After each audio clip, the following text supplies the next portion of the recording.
Sports, a bridge that brings people together. And here in the Commonwealth, it's no different. From the gridiron to the hardwood and beyond, we all have a team we love to talk about. Now for the teams you care about, here's Heartland Sports Live with Trevor Rice. Welcome into another Heartland Sports Live on 106.1 ESPN Radio, 1400 AM. We're live streaming as well, ESPNRadio1061.com. Trevor Rice with you, and you can give me a follow on social media at Radio Trevor Rice on Twitter, Trevor Rice on -air. Like me on Facebook. I had a good weekend. Friday had an excellent game between Elizabethtown and Meade County, which we'll talk about this hour, as the Panthers won by 21 Friday night, 34-13.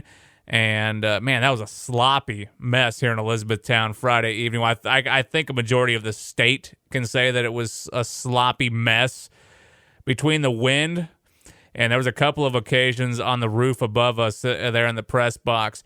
There was just a loud bang. And no, it was not thunder.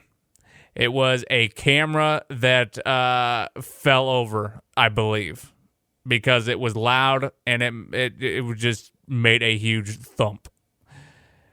And I'm just telling you, it wasn't the sound of a body hitting the floor of the roof either, because there was some equipment up there, and I'm just glad that I had no money invested in the camera that fell over twice. Thankfully. Luckily, nobody was hurt, though. It was really windy. It was sloppy. Rain was coming down. And it did not impact the E-Town-Meade County game as much as I thought it would. And we'll talk about that game. The Tennessee Titans losing yesterday 16-0 against the Denver Broncos out west. And Mariota was taken out of the game. Ryan Tannehill put into the game. Where does this go moving forward for the Tennessee Titans organization? Do we look for a new quarterback if you're Tennessee through the draft next year? Maybe. Maybe something will open up. We'll have to see where the Tennessee Titans organization ends up going, because I can tell you right now that fans are not happy with the way things are going. And obviously the coaching staff doesn't believe in Mariota at this point if you're taking him out in the middle of the game. Maybe some concerns that he might be holding on to the football way too long. Maybe some concerns that you're not having the offensive production that maybe you would expect out of a guy in Marcus Mariota.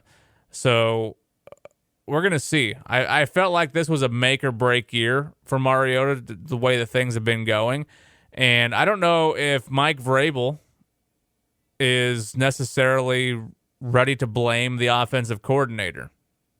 Maybe he'll blame his offensive coordinator. But I can tell you that's where fans are looking right now. They're looking at not only the offensive coordinator, but they're also looking at the fact that their offensive line has not been good. Now, you could put some of the blame on Mariota this season. Maybe he does hold on to the ball too long, or maybe it's just the fact that, the offensive line doesn't necessarily hold up their end of the bargain in trying to protect the said quarterback. And I mean, there's other teams in the league who are going through issues of offensive line troubles. The Titans aren't alone, but you look at the situation like yesterday where Marcus Mariota's being taken out of the game, and it just seems like they have not had much offensive production as of late. Mariota saying after the game he puts the blame on himself and he has to get better. We've heard that story once or twice already. I mean, what else can you say? If you're the quarterback in that situation, you're not going to come out and say, yeah, my offensive coordinator is trash. My offensive line doesn't protect at all. You're not going to throw people underneath the bus. You're going to take the blame as yourself, being the quarterback who is supposed to be, the true leader on that team. I mean, just look at Tom Brady, for example, the Patriots. The quarterback just kind of takes it upon himself to be that leader, because that's who gets recognized the most through the good, the bad, and the ugly. In every NFL franchise, I'm sure there's a lot of people right now who don't like Andy Dalton and totally ignore the fact that they have a rookie head coach and a new scheme that they've been implementing this season for the Cincinnati Bengals. But then again, there might be people who don't like Jacoby Brissett either at this point, a backup quarterback for the Indianapolis Colts, who now is the primary quarterback now that Andrew Luck retired. And, maybe they think that he's not necessarily the guy, but he's picked up some victories. He's led the team to a victory in Kansas City 2 weeks ago, or just over a week ago, I should say, and has gotten some pretty important divisional wins already. Case in point, a win on the road in Nashville, taking on the Titans earlier this season. So, yeah, I would say the Colts are looking good. They have a solid defense. But this Titans team, where do they go moving forward? Do you look for a new quarterback in the NFL draft? Because you felt like you had the guy, and now all of a sudden you feel like you don't.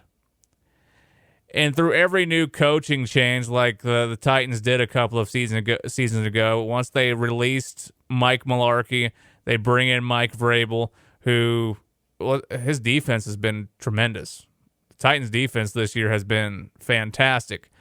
Unfortunately, the most important side of the ball, the offense, where you need to put up some points if you're going to, win a game or two, is not meeting the expectations that the defense has so far this season.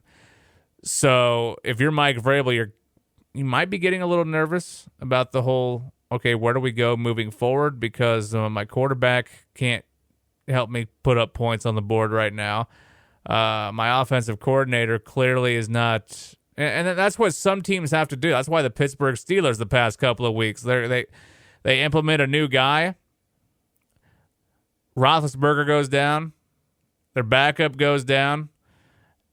And now they're on their third string quarterback, and they've won 2 straight games with him.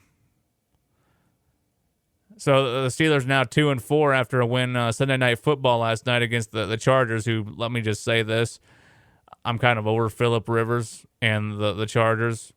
I feel really bad for the fans in San Diego who had to deal with their team going to Los Angeles. Los Angeles is a fake town. Fake sports ID is what I'll call them. Just throwing that out there. But you almost feel like this team, the coordinator, like maybe we're not making the offense capable of being run by Mario. Like we're not revolving this offense around the quarterback like some teams are doing right now, which is making them more successful. It seems like the Titans maybe are trying to run something that Mariota might not 100% be comfortable with.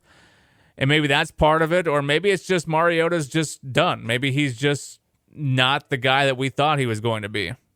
In which that happens. It's okay to say that. It happens. Jameis Winston, a guy that he could throw for 400 yards, but he'll have 5 INTs. First time in his career that happened over the weekend, by the way. So I'm just saying that maybe Mariota is not the guy that we thought. But fans on social media, I was going through and reading some comments on social media last night, still have his back. A majority of them still like Marcus Mariota and think that the coaching staff is, A, not helping him, and B, the offensive line is atrocious. So maybe it does come down to those two for why Mariota is struggling. Or maybe it's just the fact that we've given Mariota his time and we just haven't seen the improvement that maybe we thought we were going to. Maybe that's it. I mean, I don't have any real question. Maybe Ryan Tannehill starting this weekend will be the right thing, right move moving forward for the Tennessee Titans. And if you're Mariota, did you really want to see Ryan Tannehill coming and being a backup quarterback because you knew that if you struggled at any point, he could take your job? A lot of people feel like he didn't get a fair chance down in Miami because the Dolphins were trash. Well, let's be honest, the Dolphins are still at the bottom of the dumpster when it comes to NFL franchises this season. you maybe lob in the Bengals. I thought you could lob in the Jets, but they look like a totally different team with Sam Darnold at quarterback than any other guy that they've tried to place there this season. They looked at times pretty good through the passing game yesterday, taking on the Cowboys, who supposedly were going to have a good defense coming into this year. But I don't know. I really don't know where you go moving forward if you're the Tennessee Titans. Yeah, I knew that this was going to be a make or break year, though, for Mariota. And I said this on multiple occasions, not only first part of this year, but I was talking about it last season. I feel like he's going to get one more go, and that if he doesn't make this offense turn this year, then we could very well be seeing our last games of Marcus Mariota here in 2019, and it might be looking that way. I hope not. I mean, you don't go into a situation hoping that somebody loses their job. You're hoping that maybe they overcome it and get better, unless, of course, you are Jay Gruden, the former head coach of the Washington Redskins. Then you just know that, okay, this guy has to go. But Mariota, a well-liked guy, very popular in the city of Nashville. People want to see this guy succeed. They like him. They think he's a good leader. They think he's a good fit for the city. They think they represent the city in a manner that they can appreciate and respect. And now that they feel like that might be threatened, there was some fan backlash on Twitter last night, which that's to be expected. I mean, I get it. They are a minority when it comes to this whole thing. The general fan base for the Tennessee Titans is not going to go on social media and trash things and spew a whole bunch of garbage that they're thinking for the internet to read. I get that.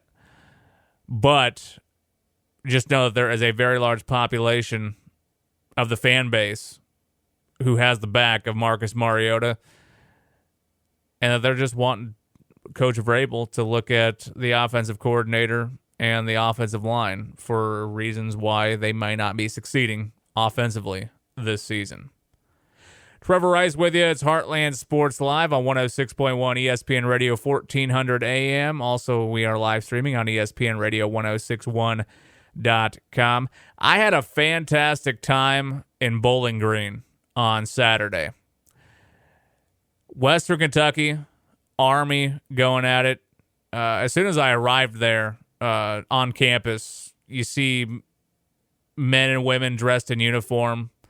And I'm just going to take a guess. I don't know this for a fact, that this is the way it's going to be for every team that sees Army come to town.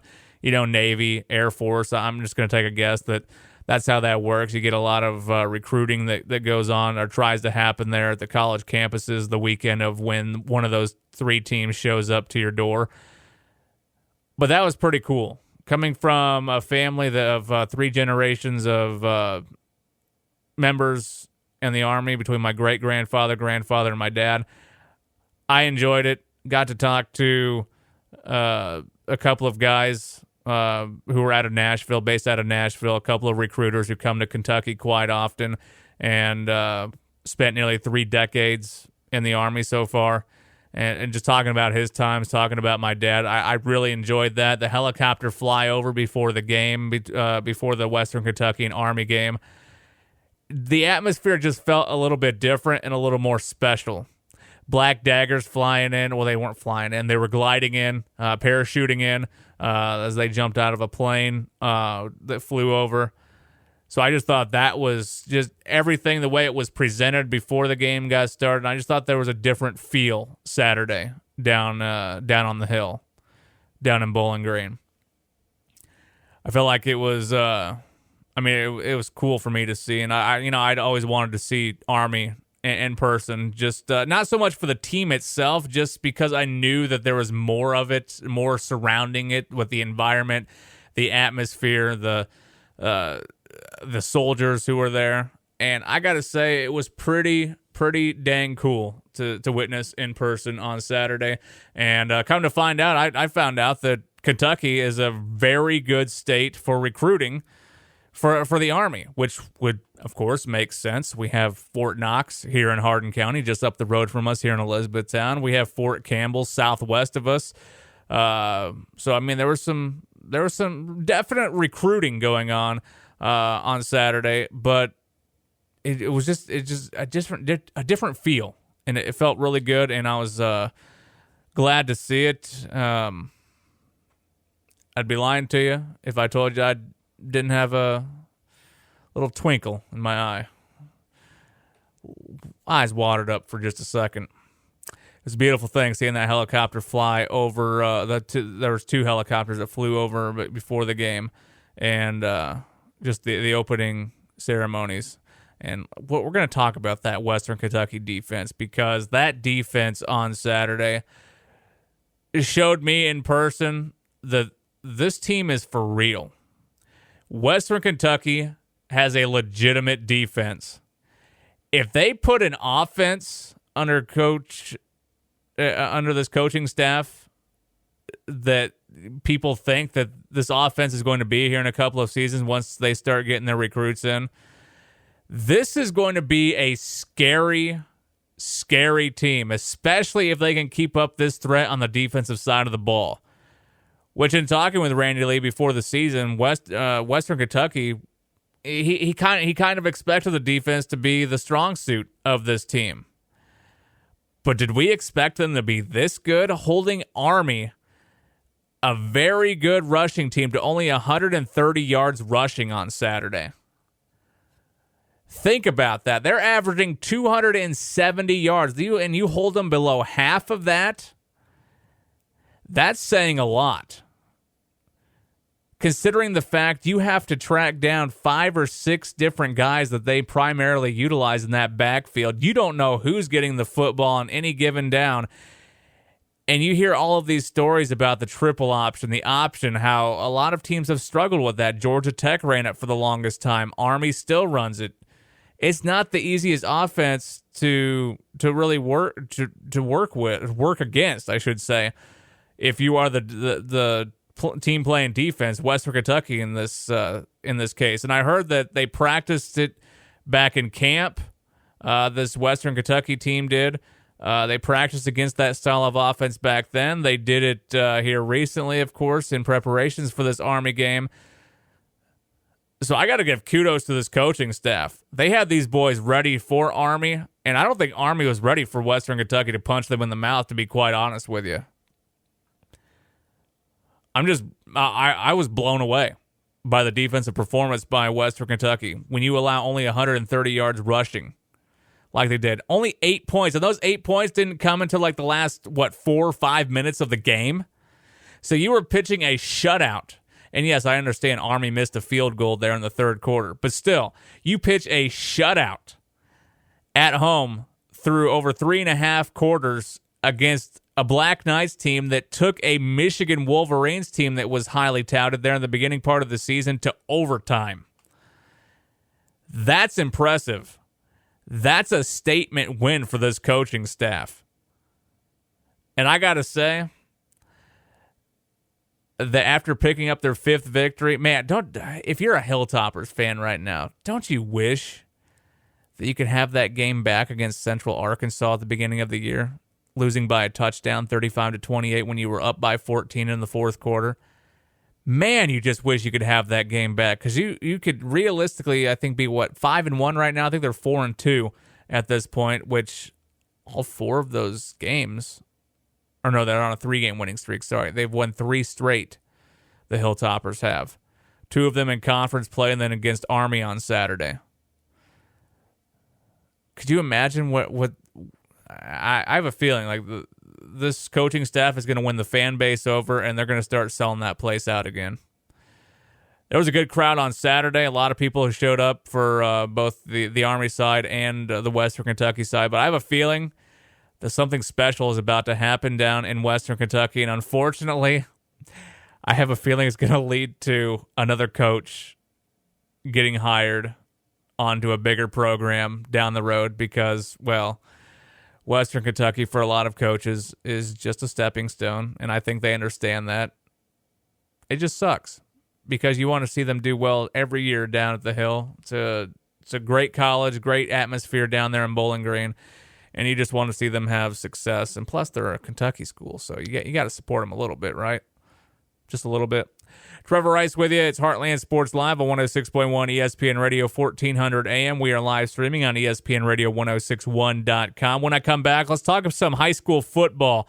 We're going to talk about that game like I was telling you about. Elizabethtown and Meade County played on Friday night, and we'll get into other matchups. Man, we got some rivalries coming up here in October. This week, next week, LaRue County, Elizabethtown this Friday night at 7:30 p.m. with the Blaine and Birdwhistle High School football game of the week.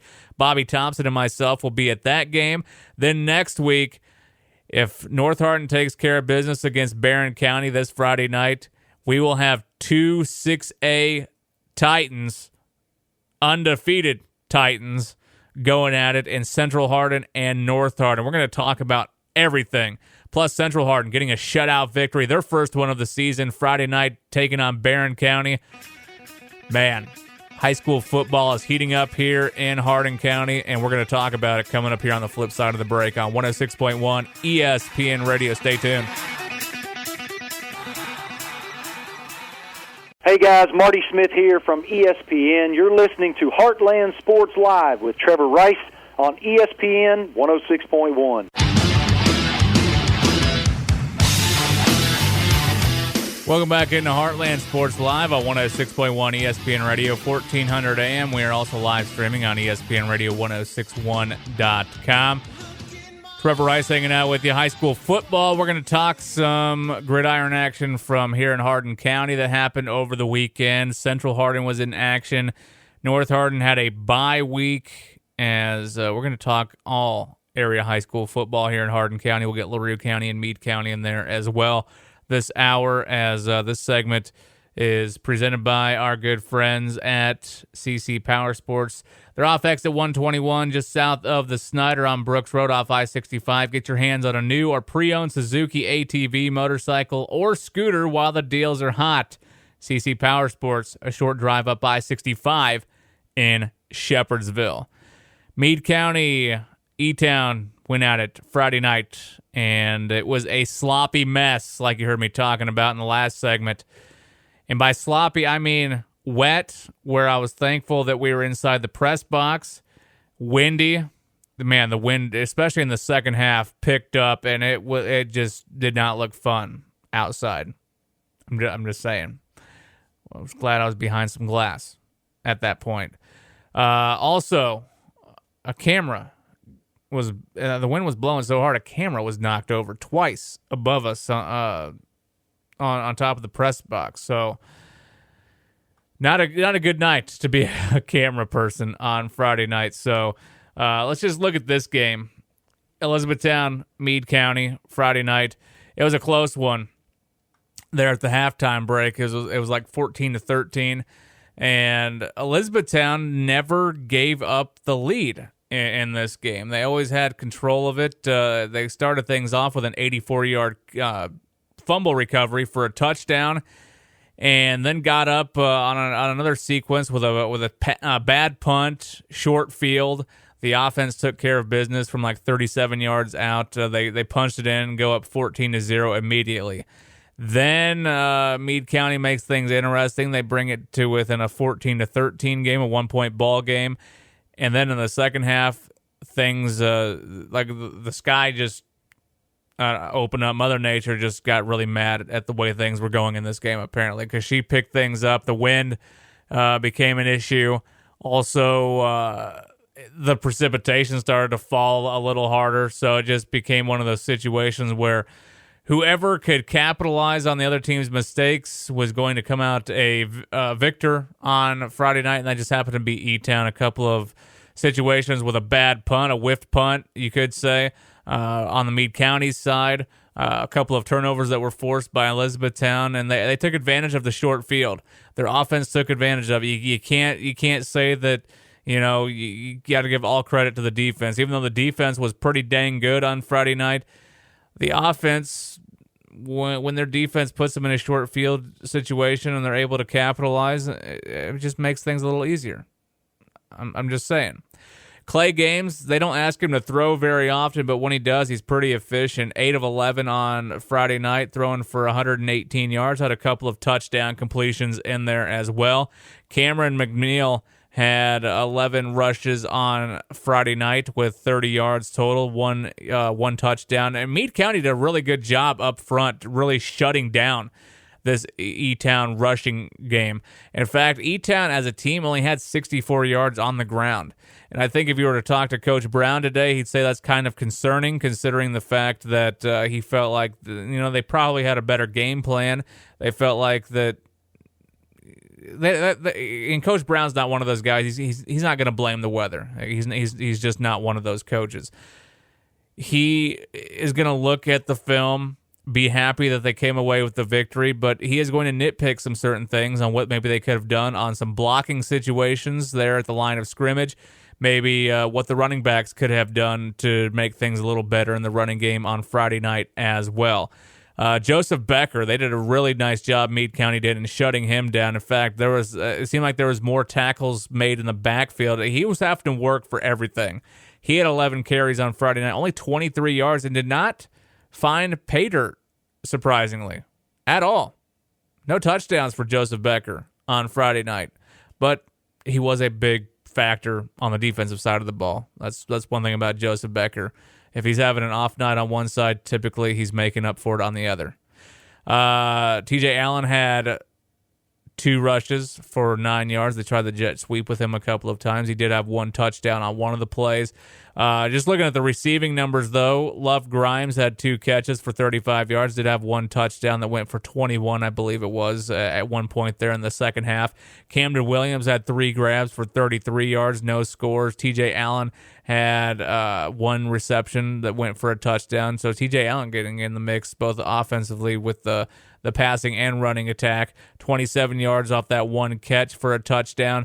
Joseph Becker had 1 catch for 16 yards, and then Cameron McNeil with 1 grab and 11 yards. 122 yards total in the passing game for all of those guys. Ultimately, 118 yards passing for Clay Games on Friday night, 2 touchdowns in total, 34-13. They pick up the W, as Meade County was just never able to really move the football when it mattered most, and even when they did, they could never officially punch it through for the Green Wave. So 34-13. Some other games. Central Hardin was in a big matchup on Friday night as they were taking on what was then a 5-1 Barron County club. And Central Hardin picking up their first shutout victory on the season, winning 38-0. Looking at some of the numbers, Chase Elmore, he didn't have to do much. 5-10 on Friday, 1 interception, 117 yards. Not his best night by any means. But Deonko Wilkerson was a monster. And by monster, I mean 11 carries. Only 11 carries, folks. 187 yards rushing on Friday night. Had 1 touchdown on the ground. Trajan Sanders, who's also becoming a go-to guy in the ground game. He is a speedster. Not the biggest guy out on the field, but he doesn't need to be because he finds a way through holes and breaks a couple of tackles here and there. Sanders had 8 carries for 95 yards on the ground Friday night. So far, what I'm seeing, I did not see this game in person. I'm just noticing that Barron County's rush defense may not be that good. I'm just saying. Kyler Lee, who they come back, he's one of the guys who goes in there and does some dirty work occasionally. Had 7 carries up the gut, 66 yards on Friday night. Had a couple of touchdowns as well. And it seems like they were just spreading the ball. Everybody's getting some action between those guys on Friday night. Those are the 3 go-tos, and they came up big. Deonko Wilkerson had a couple of grabs as well, 56 yards for Wilkerson. Gavin George, 2 receptions, had 29 yards on Friday night. And Sean Hay, who's been a big threat at the tight end position for Central Hardin this season, had 1 catch for 29 yards. 348 rushing yards, 117 passing yards. Well over 450 yards total offense. I think you will take that every single week if you are head coach Tim Mattingly.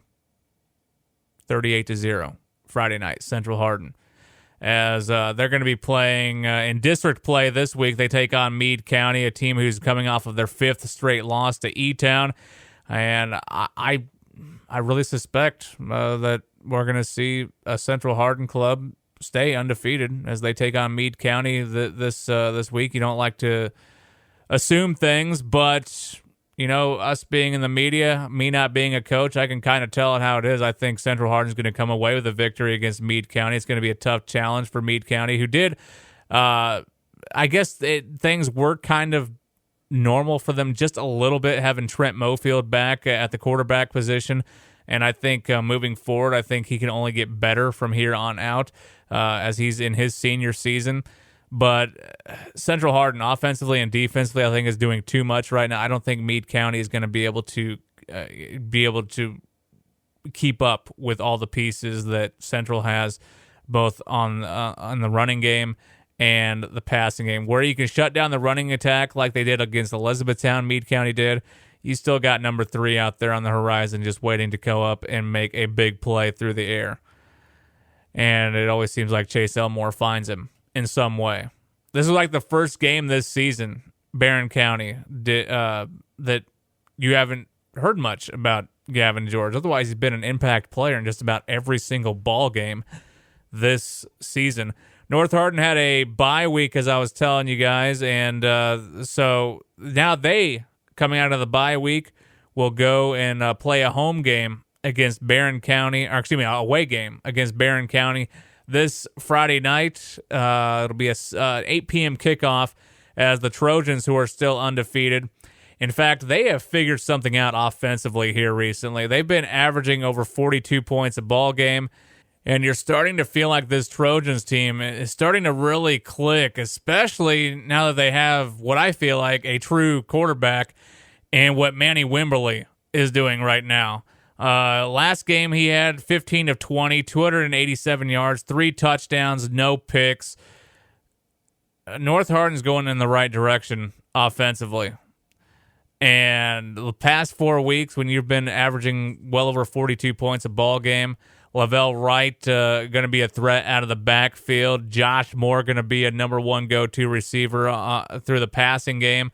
Had 230.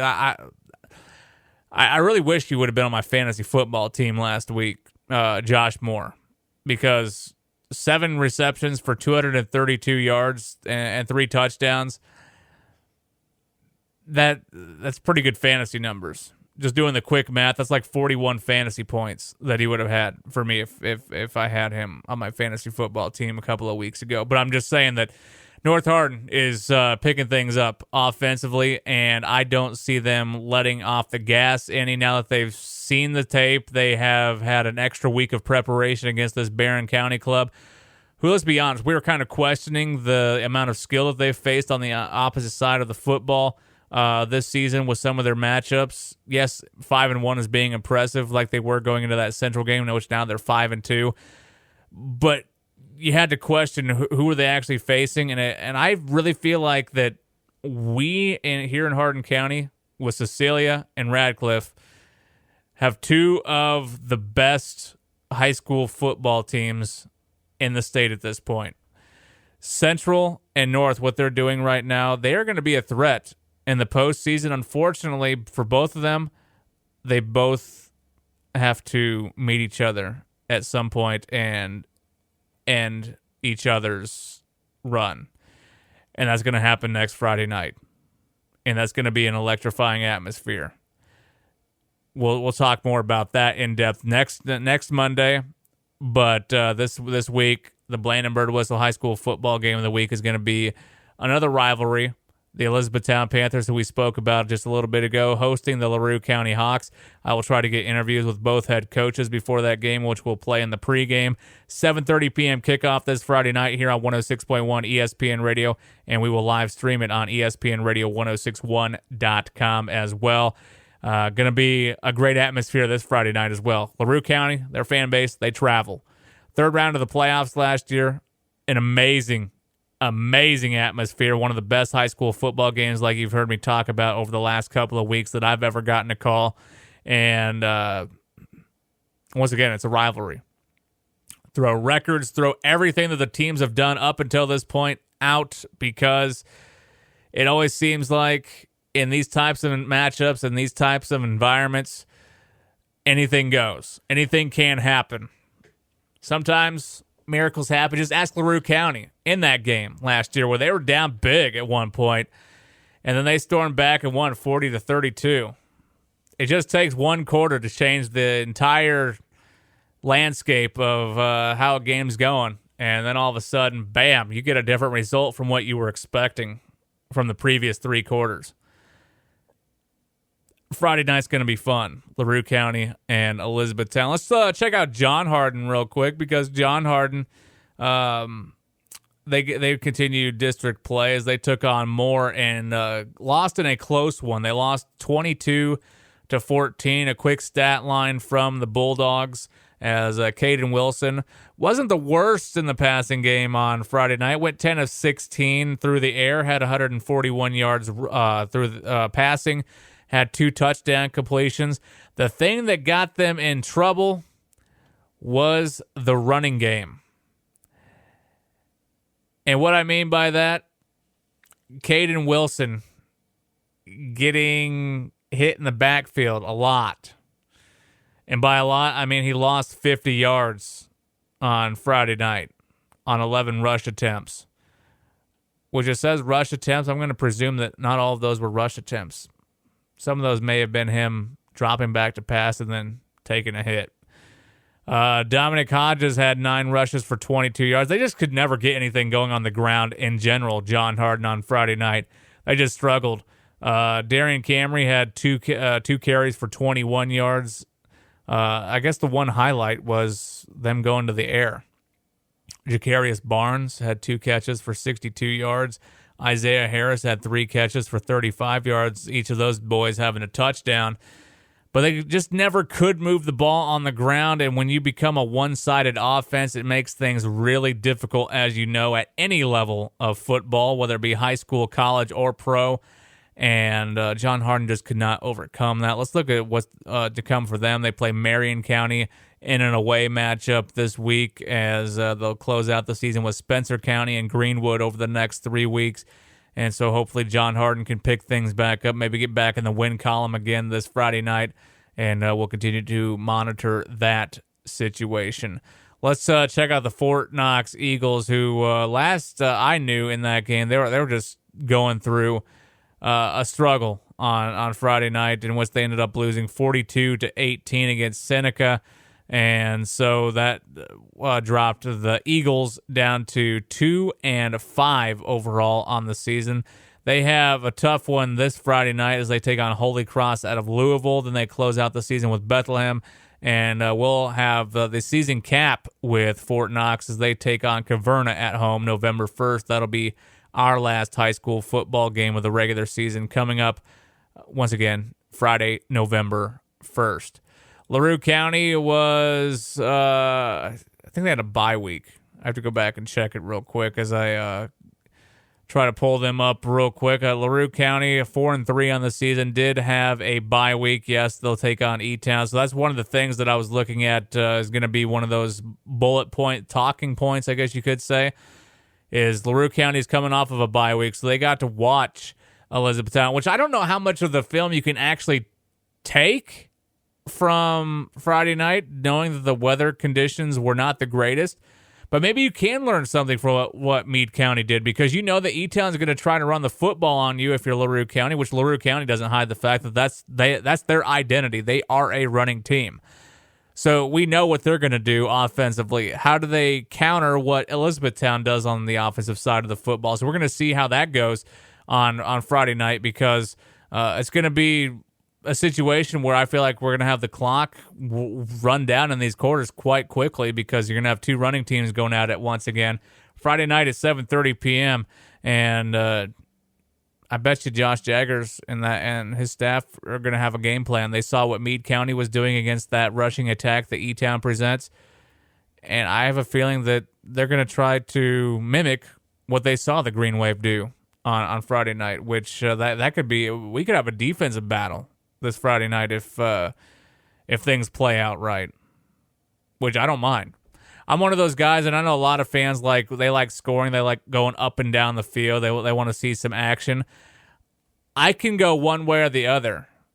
I could watch a 62-59 game like what Louisville was this past Saturday, or I can watch what this last year's Super Bowl was with the Patriots winning 13-3 over the Rams.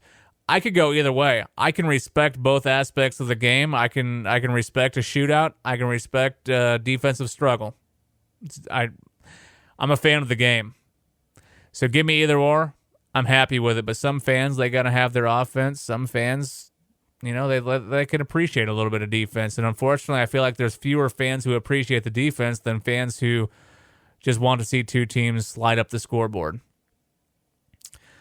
To each their own in that, but I can appreciate both aspects of the game. And so we'll see. Hopefully it is a low-scoring game. I like low-scoring games. I think they're more fun to call because then when a score does happen, you can get more excited about it. And that's what I hope to bring is just a little enthusiasm, a little excitement Friday night when Elizabethtown and LaRue County faces. It's a rivalry matchup, so there's got to be a little bit of excitement, right? Just a little bit. Just a little bit. Trevor Rice with you. It's Heartland Sports Live on 106.1 ESPN Radio, 1400 AM. We are also live streaming on ESPNRadio1061.com. When I come back, we'll put a wrap on the show, talk about the Cardinals and Wildcats who are coming off of some victories, some close ones on Saturday. We'll get into that coming up next. It's Heartland Sports Live on 106.1 ESPN Radio.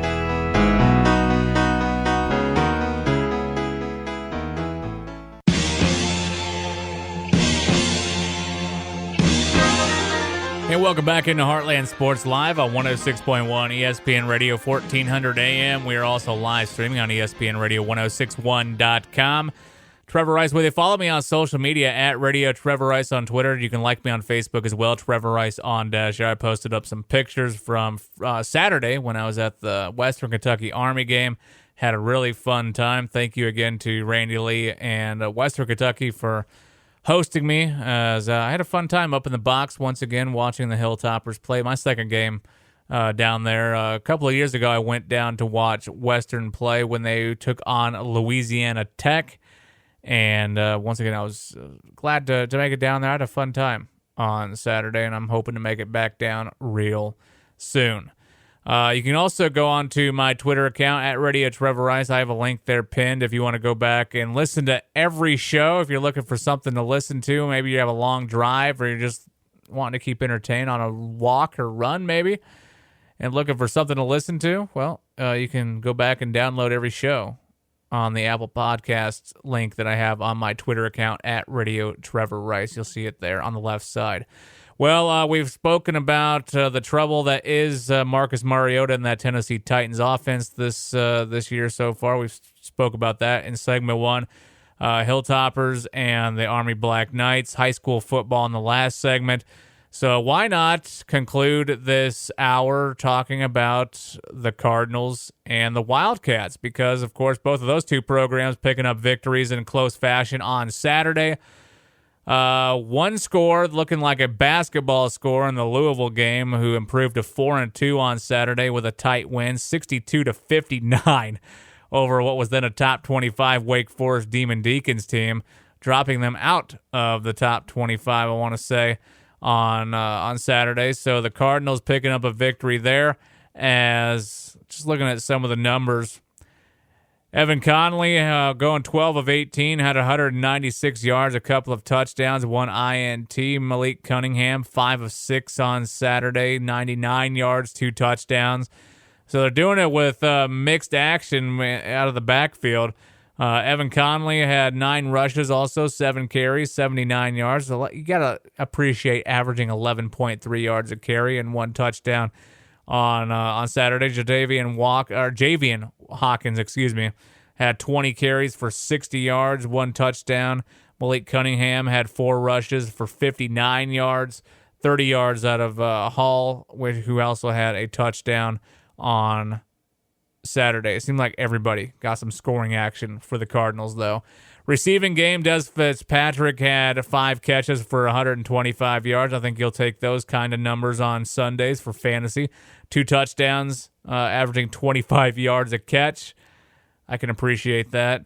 Jatarius Atwell had 7 receptions for 85 yards, having 12.1 yards per catch, 1 touchdown on Saturday. Seth Dawkins had 3 grabs for 68, had 1 touchdown. And Keon Wakefield had 2 grabs for 17 yards and no score on Saturday. Defensive side of the ball, there really wasn't much going on other than, I guess you could say, Rajay Burns had 10 tackles, 6 assisted, had 1 INT. Abdullah had 1 interception as well for the Cardinals on Saturday to kind of help them in a situation to secure that victory. 62-59, the final score as Wake Forest. Jamie Newman, 41, 251 yards, 3 touchdowns, had those 2 INTs. And in situations like that where you have a shootout, any turnover is huge. You know, obviously the duh answer is yes, a turnover in general is going to be huge in any game. But when you're in a shootout like that and you can slow up the pace just a little bit of what the opposition's doing and you pick them off, that becomes a big, big deal because that's just a possession you're taking away from Wake Forest at that point, which you can appreciate if you're a Cardinals fan. You were glad on Saturday to do so. 24-20, the Kentucky Wildcats picking up their 3rd victory on the season, getting back to 500 as they took on the Arkansas Razorbacks. And just looking at their play on Saturday, Len Bowden, 7 of 11, 78 yards, 1 touchdown on Saturday. Asim Rose had 1. He was 1 of 1, 10 yards. Bowden had 24 carries for 196 yards on Saturday, averaging 8.2 yards a carry. You can appreciate that. 2 touchdowns as well.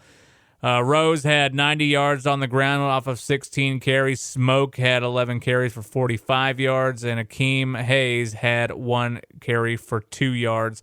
Receiving game, Justin Rigg had 2 catches for 43 yards. The 1 touchdown through the air to Thomas Jr. He had 2 grabs for 10 yards on Saturday with that 1 touchdown through the air. The Kentucky Wildcats winning 24-20. Over the Arkansas Razorbacks. So I think even though it is a Monday, a lot of fans here in the state could go into work happy because their team won. It's amazing how sports impacts our attitudes going into work the next week. But it happens. Kentucky, Louisville, Western Kentucky, all picking up victories on Saturday. The trifecta. We can celebrate, people. Trevor Rice with you. It's Heartland Sports Live on 106.1 ESPN Radio, 1400 AM. Once again, we stream every show on ESPN Radio 1061.com. I will be back with you next Monday, 5 until 6. So hopefully you'll hang out with me then as we'll try to line up some guests. I've been kind of lackluster in that category here over the last couple of weeks. No guests. We'll try to line somebody up for next week, and because I'm sure you guys don't necessarily enjoy hearing me talk for the entire hour, and you want something more interesting. So I'll try to provide that for you next Monday between 5 and 6 p.m. Until then, enjoy the sports week. Major League Baseball playoffs still going on. We'll play some of those games this week here on ESPN Radio. Friday night, the Blandon Whistle High School football game of the week, Elizabethtown, LaRue County in a 3A rivalry matchup. You'll be able to hear that on ESPN Radio 1061.com Friday night. Saturday, the Hilltoppers will be at home. They will be taking on the Charlotte 49ers. And then on Sunday, the Tennessee Titans. And I was unprepared for this. I should have looked to see who the Tennessee Titans play. I can't remember. Let me just look up real quick who the Tennessee Titans will play. And they will play the Chargers. So the Chargers will be coming to town. Phillip Rivers and company, who did not look too hot last night against the Pittsburgh Steelers, coming off of a loss, dropping their record to 2-4. 2-4 clubs going at it Sunday here on 106.1 ESPN Radio. In an afternoon game, it'll be at 4:05. 5.